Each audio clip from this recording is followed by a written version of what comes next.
Greeting everyone and welcome to another episode of OSI Today, the podcast featuring news and views from around the Office of Special Investigations. I'm Wayne Amon from OSI Public Affairs, and in this edition, we continue our special series, My OSI Journey, which showcases the diversity and inclusion of our command-wide members. Today, we focus for the first time on a segment of the command population known as the Individual Mobilization Augmentees, or IMAs. And here to discuss IMAs within OSI, I'm pleased to be joined by Colonel Doug Hassebrock, who serves as the IMA to the Commander of OSI. Colonel, great to have you on board. Great to talk to you again, and good to be with you again, at least on your first podcast. So welcome. Yeah, thank you very much. Great to be here. I appreciate you putting this together and helping us get the word out about the IMA force. Sir, let's kind of begin. Speaking of IMA, for the novice listener who may be out there, who may not be familiar with the term individual mobilization augmentee, how would you define what an IMA is, and what type of role does one typically fill? So I can't believe you would suggest that the term IMA is not in everyone's normal vernacular, right? After today's podcast, it will be, sir. That's right. That's right. It's a unique role, actually, to serve as an IMA, an individual mobilization augmentee. To give you an idea and perspective, there's around, and I'm going to use general numbers, 70 to 75,000 total reservists in the U.S. Air Force. And of that number, only about 6,000 or so are IMAs. And the reason that it's a separate category is it's typically a group of professionals that are technically proficient in a particular skill set. And the Air Force uses them to effectively backfill and to mirror their active duty counterpart. Mm-hmm. It's different, right, than a traditional reservist that potentially is in a unit that has its own actual mission set. So say a flying unit or something like that. Right. An IMA, and that's what we all are with OSI, and there are 400 of us, give or take, in the OSI program, are assigned to be a mirror to our active duty side. Mm-hmm. And the premise and the idea behind it was to have a ready, capable force that could augment in time of war our active duty side that would deploy forward, or vice versa, right? Or we would deploy forward in lieu of that active duty person. Right. So it effectively gave us a range of 400 persons that could take over and help in any capacity for our active duty side. Wow, that's pretty big responsibility. And again, with, you said 400 or so doing that, they're a very important cog in the OSI story, no doubt about that. Now, sir, getting into your background just a little bit, your biography lists you as being an IMA in 5 assignments within OSI and being the first ever IMA to the OSI Executive Director. Now, prior to joining OSI, you were a member of the Senior Executive Service for, I believe, 10 years and ran a federal law enforcement agency. Now, how did that experience posture you for your transition to serve and be successful at such a consistently high level within OSI? Well, thank you again for the kind words. To clarify, I was the IMA to the executive officer, right? The exec, the front office versus not the executive director. Oh, I'm sorry. Okay. No, but that's okay. I have to retype my notes. I'm sorry, but executive officer. That's no, correct. Not at all. But it was a unique assignment, right? So that was from 2006 to 2010, and it just goes to show you what happened was General Simmons came into the commander position, and he had known me from my time in Region 5 after 9/11. Where I was activated for him there. Mm-hmm. And so commanders do what commanders do, which is he said, hey, guess what? Your new chance to excel will be with me here in headquarters. Right. So he pulled me into that position. Sure. But I think one of the greatest things about the IMA program is this. 400, it's the greatest group of persons you'll ever encounter, in that they are so diverse. They have such an incredible background. All of them bring something unique to the OSI fight, a different perspective, a different job, a different background. Right. And so all of us add to the OSI spirit, if you will, in terms of what we bring to the fight. So I've had a lot of different positions, and I've had a lot of executive experience, but to be honest with you, that might help in the jobs I've had. But there are others out there that are crime scene technicians and teachers and lawyers and Yeah, engineers that offer such incredible backgrounds to the IMA program, and they make it, all of them add to our capability in making it better. So think about this. Normally in a company or an agency, if you wanted to bring in a consultant from the outside to take a look at your program, you would pay thousands upon thousands of dollars to have that happen. When sure, you take a sure. look at the IMA program, you're bringing in people that are professionals and are successful in their own right. And again, everything from sheriff's deputies to executives and agencies to head of industry to teachers to lawyers to engineers, all of those people come in and add their perspective on the OSI mission. Right. So while they're trying to excel and do well, of course, for OSI and its requirements, they're also another set of eyes and ears that as an active force you can rely on. And the most successful people, to get back to your question, the most successful people I have seen have taken the perspective that their job is to, and I'm talking about the IMA, their Right. job is to serve in any capacity we can help. And Mhm. so in terms of my formula, it was really very easy. I went to my active duty counterpart, no matter what the job, and I said, I want you to look in your inbox and I want you to give me all the stuff that you don't want, all the things that you can't get to, all the things you don't have time, and Right. let me help. Let me add my perspective and let me help you become better. And it always works, right? So Mhm. the active force, they have a ton of things to do, a ton of people pulling on their time. But if they have someone that's actively there to make them better, that's the formula that works. And in exchange, the active duty side has the responsibility to take care of that IMA, so that their career and their paper and their feedback and their performance reports all reflect that great effort. I see. That's sort of the symbiotic relationship between the two sides. Yeah, sounds like a win-win situation, Colonel. I hope so. Now, since you've been around OSI for some time and have worked with folks serving in different IMA capacities as active duty members and civilians, how would you compare the two groups with each other? Are they comparable? Yeah, so I think I offer a unique way to look at this. I've been an OSI active duty member first, right? Right. And then I became a civilian 1811, and then I became a reservist. And so I Oh, sir, can, what, for our novice listeners again, in 1811, is that would that be a special agent? yeah, forgive me. I'm sorry. That's right. It's the job series for a Okay. special agent, right? Right. Um, and I think what I would tell you is that all of them have the same set of overall goals and values, right? The active duty side has a job to do. They've got an in-garrison mission and an overseas deployed mission. The IMAs have an in-garrison expertise they're expected to know, and then a deployable readiness responsibility. Hmm. And the civilians are the exact same. Normally, they're more experts in what they do, but there's a tremendous civilian agent population now. Like I think over 400, I think is the number. That Wow. number, to be honest with you, in my time, and I've been in now for 28 years, has doubled, if I'm not mistaken, in terms of that number alone. Wow. And that number continues to go up, right, as Hmm. OSI grows. Sure. But I think in terms of comparing the groups, it's simply this: the the the near term or the near target you have changes a bit. When you're active duty person, it's the next deadline in your investigation or it's the Sure. next deployment. For civilians, it's the same sort of problem set. And the civilians, I think, have to balance, hey, am I going to volunteer to deploy or not? They've got that aspect, but there's so many different jobs and things they can go into. The Right. IMA, it's a lot like, hey, I've got to balance what I'm doing for my active duty side, and then of course balance what they're doing in their civilian life. And Yeah. that certainly is you and I have sort of chatted about that. That's probably the biggest challenge in terms of comparison. Right. Right. Now, that segues perfectly, Colonel, into my next question.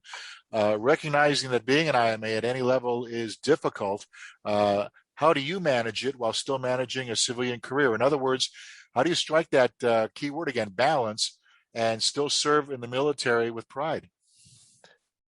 Yeah, I think this is the hardest part, right? Because in order for you to be great at any one of these jobs, one side has to suffer. There Mm, is no such thing as being fantastic in your civilian job without having your OSI time or OSI side suffer a bit, and vice versa. You show me someone that can give, half the year over to OSI, and I will show you perhaps a civilian job that is the most ultimate in flexibility, or a civilian job that misses you being there. And that's probably the case.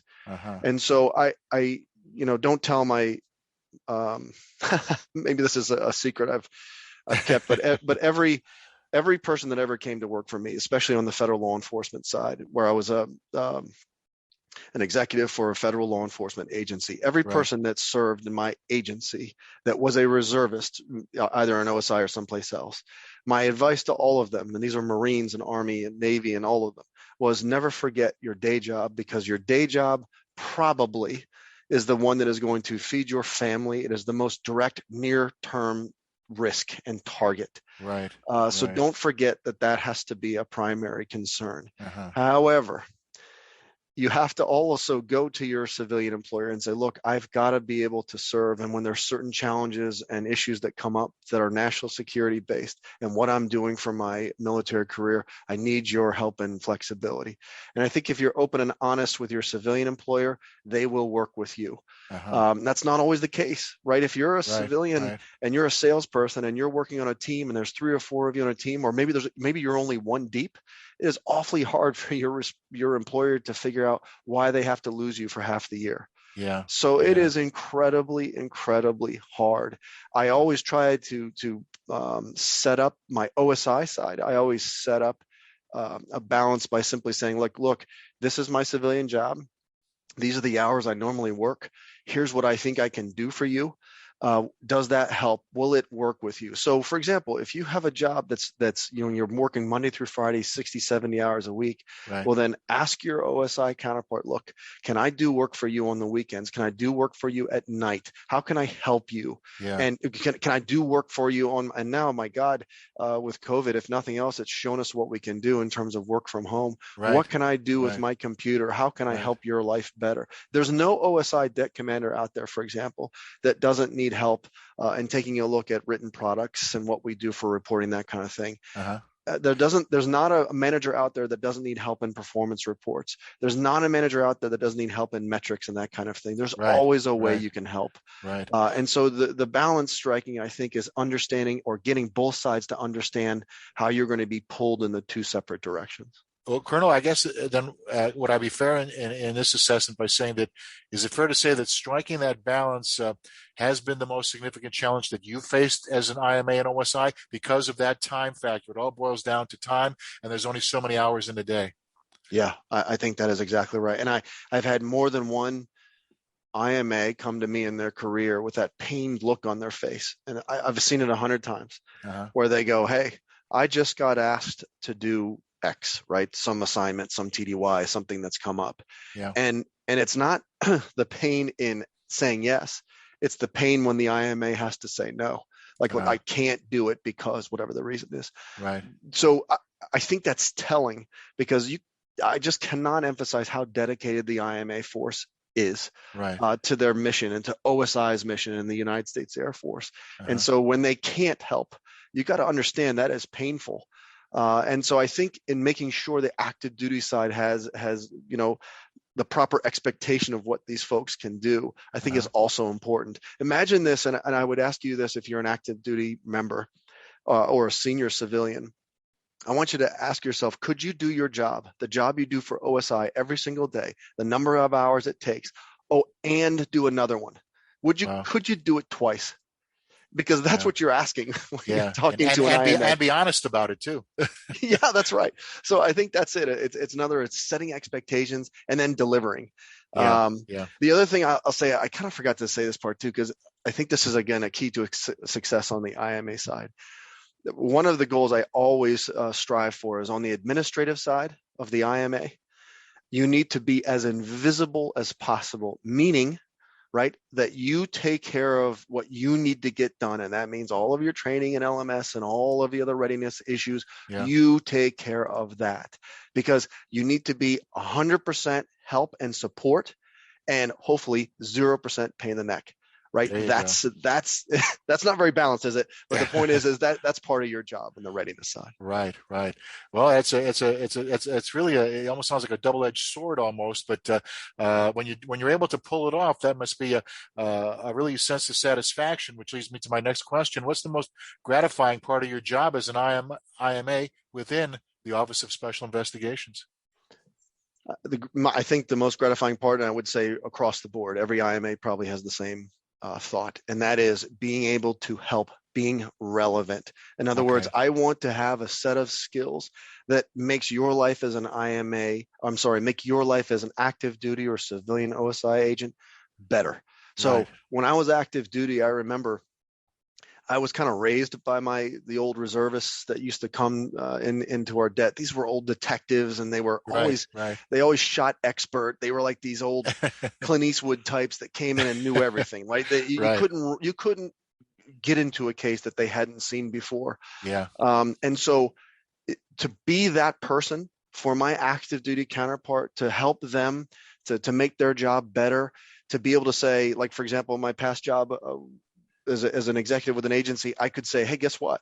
You're working a case that I'm working, or you have a case or a concern, say that PJ is working, but I can also offer my agents to help you on the case. And again, sir, PJ is special projects. Again, just forgive me. So like when we have certain specialists like special projects or fraud that are working a particular case, one of the most satisfying things is what can I bring to the fight? And not just me. Like, what can I bring for my agency to the fight? And that goes with any of the IMAs. They want to bring help to to that fight, and that's the most gratifying thing we can do for you.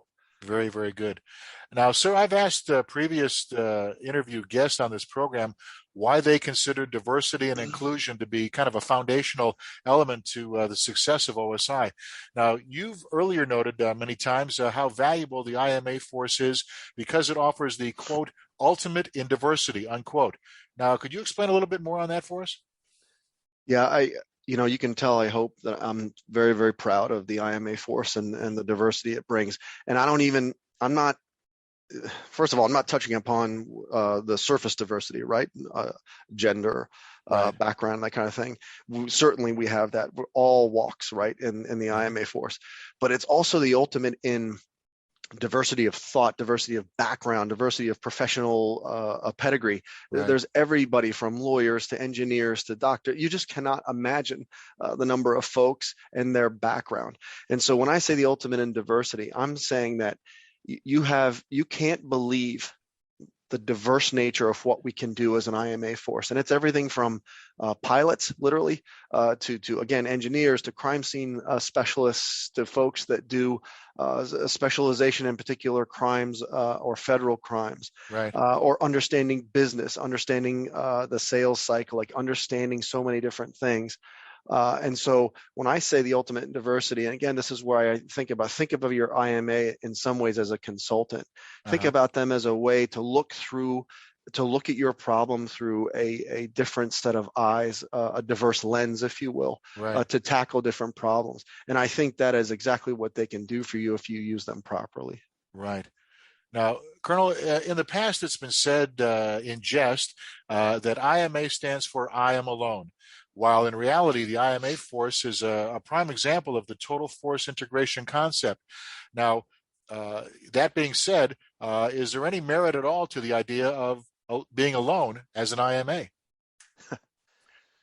All right, so this is kind of it may feel like it, right? In fairness, so I think OSI, just so you know, too, this is an interesting little factoid. There's only two centralized, centrally managed reserve programs within the Air Force and the IMA side, and that is us and the judge advocates, the JAG. I see. Okay. And let me tell you what that means. Effectively, it means that we manage our own program to include what we do for our DT side, right, which is effectively our force development teams, where we look for and try to mimic a normal career path as if you were active duty, and that includes schools, training opportunities, assignments. So that process works as if you were active duty.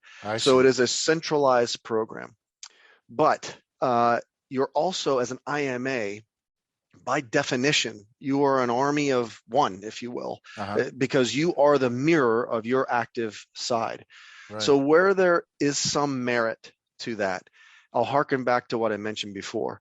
You alone are responsible for your readiness, right? Hmm. You alone are responsible for getting your quarterly shooting quals in, for making sure you're up to date in LMS, Right. for making sure all of your immunizations are done, your medical and your dental, and all of that is Hmm. done. That can be very lonely. It can Right. be very frustrating. There's not one person that's listening to our conversation that has not had frustrations in accessing IT systems they need for their job. Right. I promise you, if you gave me a quiz and tried to have me explain all the various different Air Force sites of where I'm supposed to know to go to get training alone, I have no idea. Right. It's unbelievable. And Sure. it's a lot to ask. It really Yeah. is. It's a Yeah. lot to ask, and it's ever changing. And when you couple that with cybersecurity requirements of today, Uh-huh. and trying to get systems to work, or if, say, someone lives 100 miles away from a base, just getting things done, it is very, very difficult. Oh, So yeah. there Yeah. is merit to the I am alone side, because it can be a very lonely prospect trying to Right. take care of all these things on your own. Now, that said, there is not one of us in that 400-person team that hasn't gone through the same frustrations. So I promise you, you're not the first person to have the problem you're having. Right. So if I can suggest anything to the IMA force, reach out for help from your IMA supervisors in your chain and your active duty chain. And if they can't get you the answers they want, then you up channel it to us and to me, and we'll get you headed in the right direction.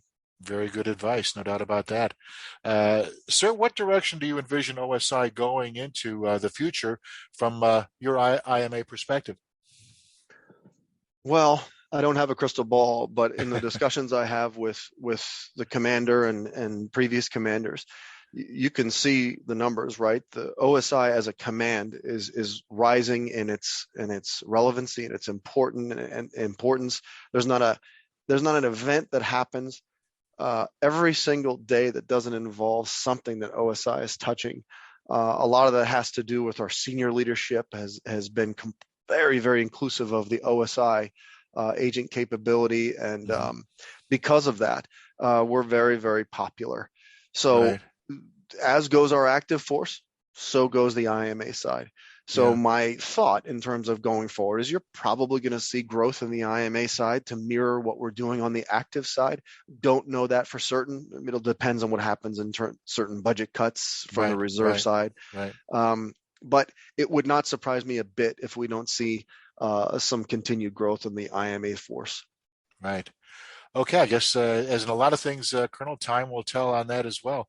Now, let's kind of go back a little bit. If you could do it all over again, is there anything that you would change about your OSI career? I know hindsight's 2020 sometimes, and you don't have that crystal ball. But have you ever thought about that? And would you change anything on your road through OSI? No, I don't think so, because I couldn't have scripted it. It's a lot like the path that a lot of our IMAs had. You're active duty for a while, and for whatever your story is, whatever your reason is, you decide you're going to go a different path. For me, I was going to go out and go completely civilian. Yeah. Um, I lasted for not even a full year before I wanted to just be back, and that's why I came back into PJ as a civilian agent. Right. Right. But I never left the reserves, and I'm so very, very glad I did not. And Okay. so from that perspective, I would never leave that uniform behind. Uh-huh. I'm on year 28, so eventually they're going to push me out the door here, Yeah. and I'll be happy to have served. And I'll tell you, every single IMA I know has that same dedicated feeling towards the Air Force and their military career. So Yeah. to be honest with you, I really don't have any regrets, and I don't know that I would make any changes. I'm just happy to serve, and I hope that I'm continuing to be relevant to the OSI mission. Very, very good. Now let's change to another hat, sir, if we can, quickly to a recruiting hat.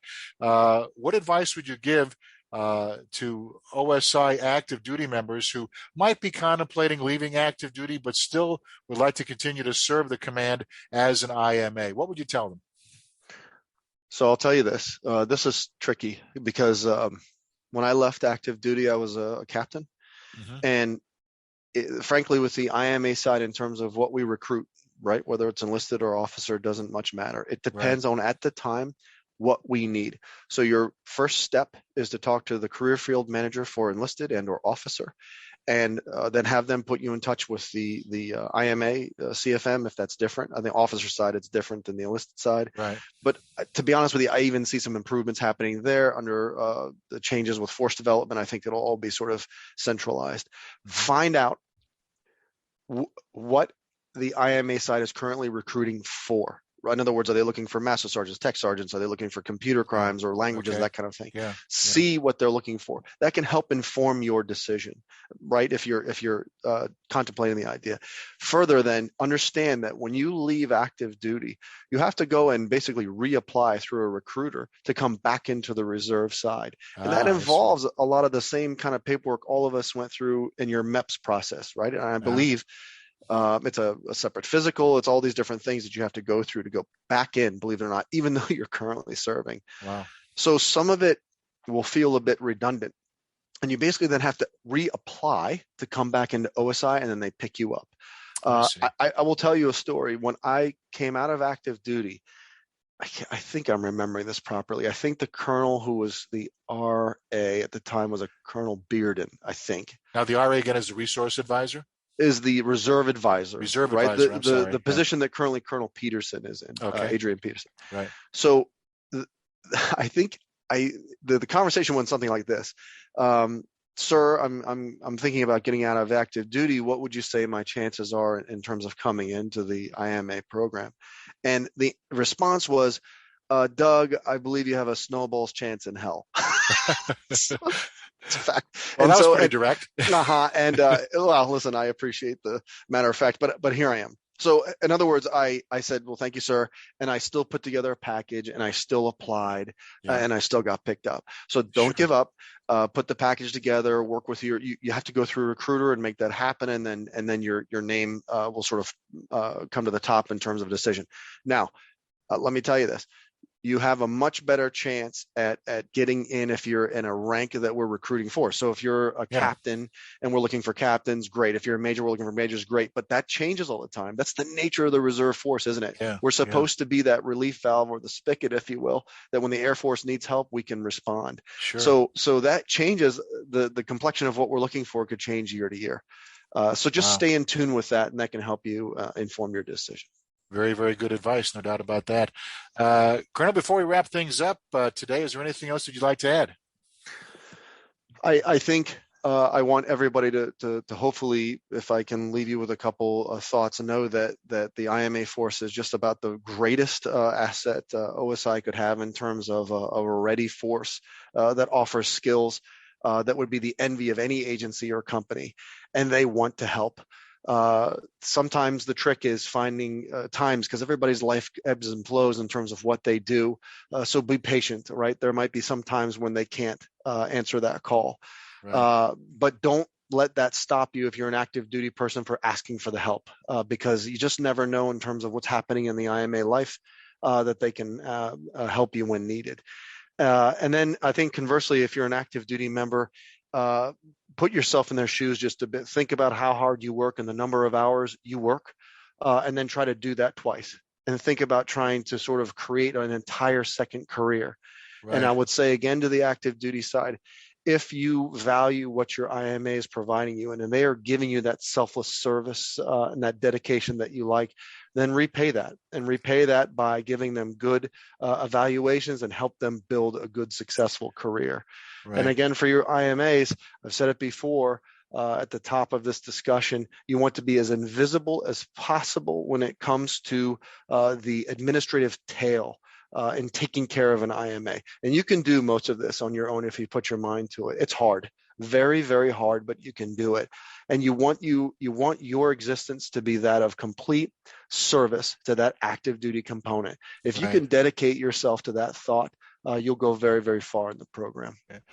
Colonel, it sounds like the IMA program is the quintessential dual-hatted person, if you will. Is that a pretty fair statement? That is for sure. Maybe more than dual, maybe 3 or 4 hats. Very good.